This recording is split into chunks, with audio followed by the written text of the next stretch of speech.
Alors bonjour, moi je m'appelle Sacha, je suis chez Opal depuis bientôt 3 ans. J'ai un parcours plutôt scientifique, donc j'ai fait l'INSA Strasbourg, c'est une école d'ingénieurs. Depuis très jeune en fait, j'ai toujours été sensible un peu à tout ce qu'on vit, cette transition écologique, énergétique, tous les impacts qu'on a autour de nous, et du coup j'avais vraiment envie de faire un métier en rapport avec ça, et notamment aux énergies et aux énergies renouvelables, parce que c'était pour moi vraiment une manière de pouvoir apporter ma pierre pour le monde énergétique de demain. Mon métier chez Opal, c'est chef de projet éolien et photovoltaïque. Donc, concrètement, ça veut dire aller à la rencontre du territoire et des élus et leur proposer de faire un projet éolien ou photovoltaïque en fonction du potentiel que nous, on a pu repérer sur le territoire. L'idée, c'est vraiment de co-construire ce projet avec les élus sur finalement toute sa durée de vie, donc prospection du tout début jusqu'à le suivi des études qui durent plus d'1 an, voire jusqu'à 1 an et demi. Ensuite, on compile un peu tout ça dans un dossier de demande qu'on va venir déposer auprès des services de l'État. Et si ce projet est autorisé, après, ça sera tout ce qui est phase financement, construction et puis l'exploitation de ce parc éolien photovoltaïque. Ce qui me plaît dans ce métier, c'est vraiment que finalement chaque jour de travail est différent. Donc dans une seule journée, on peut avoir affaire à un agriculteur, un maire d'une petite commune, un sous-préfet comme un prestataire spécialiste dans l'environnement ou dans l'acoustique. C'est vraiment un métier qui est très large où en fait on vient rencontrer plein d'acteurs différents. Même si on n'est pas forcément des mêmes avis de base, qu'on n'a pas forcément les mêmes points de vue, en fait on avance tous vers le même objectif. Et du coup, on s'adapte en tant que chef de projet à ces différents acteurs qu'on côtoie au quotidien. Et on essaye finalement d'avancer tous ensemble. Et ça, c'est vraiment quelque chose d'hyper motivant, hyper valorisant dans le quotidien, d'arriver finalement à faire converger un peu ces différents acteurs vers un même but et d'arriver à concrétiser un projet tous ensemble. Je pense que chez les jeunes, et en tout cas chez moi, il y a une forme d'anxiété et d'inquiétude sur comment on va pouvoir construire le monde de demain, notamment sur le sujet de l'énergie. L'idée, c'était de trouver quelque chose dans lequel je pouvais vraiment agir et avoir l'impression d'apporter ma pierre à l'édifice très concrètement. Et c'est ça que j'ai trouvé qui m'a plu chez Opal, c'est que j'ai senti dès le début des valeurs très très fortes et une éthique qui correspondait parfaitement à la mienne en fait, et dans laquelle j'ai eu l'impression de m'intégrer pleinement. Et cet engagement et ces valeurs, elles se retrouvent d'ailleurs aussi dans le quotidien et dans la vie perso de chaque salarié et associé chez Opal. Donc c'est pas juste quelque chose qu'on applique dans notre travail, mais c'est aussi vraiment quelque chose qu'on s'applique à chacun de notre quotidien. Et c'est ce qui fait qu'on est tous sur la même longueur d'onde, je pense, et qu'il y a vraiment une bienveillance, une entraide, un esprit d'équipe qui est assez incroyable chez Opal. En fait, on est hyper agile et hyper fluide dans nos prises de décision.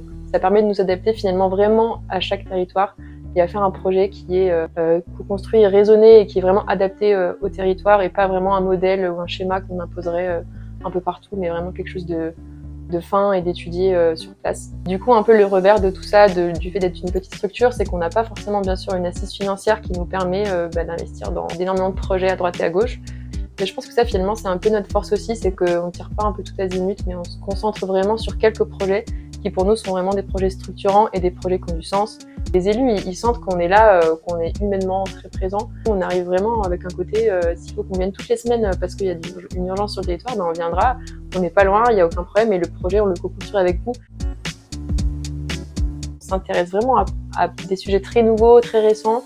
On travaille notamment sur des sujets tels que l'autoconsommation collective, le fait de pouvoir faire bénéficier les riverains autour d'un projet de parc éolien photovoltaïque directement de l'électricité produite à un coût moins cher, pour qu'en fait ça ait du sens et qu'il y ait vraiment un circuit court de l'énergie qui se mette en place. Et après on réfléchit aussi à d'autres types de projets qui sont liés au raccordement, qui est une vraie problématique aujourd'hui dans le monde de l'énergie, où on peut faire plein de projets, mais en fait s'il n'y a pas de place pour se raccorder au niveau électrique, alors en fait ça sert à rien.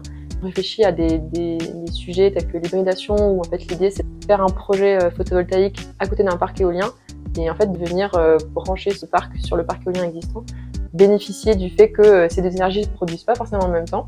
Et cette complémentarité, elle est hyper intéressante parce qu'on peut mutualiser les infrastructures de raccordement pour les deux parcs en fait. Et du coup, il y a un gain en fait, forcément économique, mais il y a un gain d'infrastructure qui est aujourd'hui pas négligeable dans ce contexte un peu tendu de raccordement.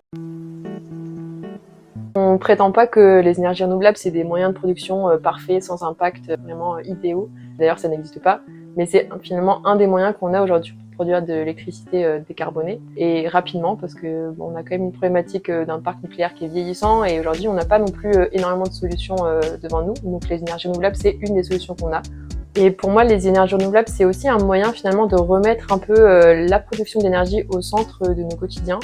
parce qu'on a un peu perdu l'habitude de voir comment est produite toute cette énergie qu'on consomme. On voit aujourd'hui comment elle est transportée, l'énergie, via les lignes de tension électriques, tout ça, mais rares sont ceux qui ont des moyens de production d'énergie, des centrales nucléaires à côté de chez eux.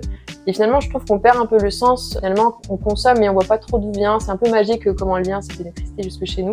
Et je trouve que les énergies renouvelables, en ça, c'est hyper intéressant parce que ça permet de replacer ces modes de production au centre du territoire et de se rappeler qu'en fait, ce qu'on consomme chez nous en appuyant sur un interrupteur, c'est pas magique et ça vient de quelque part et ça a un impact. Et je trouve que c'est hyper intéressant de remettre ça un peu au centre du débat. Les énergies renouvelables, elles permettent aussi aujourd'hui au monde rural, en fait, qui a, je pense, peut-être été un peu oublié. En fait, ça leur permet un peu de reprendre la main sur le sujet de l'énergie, sur leur place dans la société d'aujourd'hui. Parce que c'est eux, finalement, qui ont les clés de notre modèle énergétique de demain.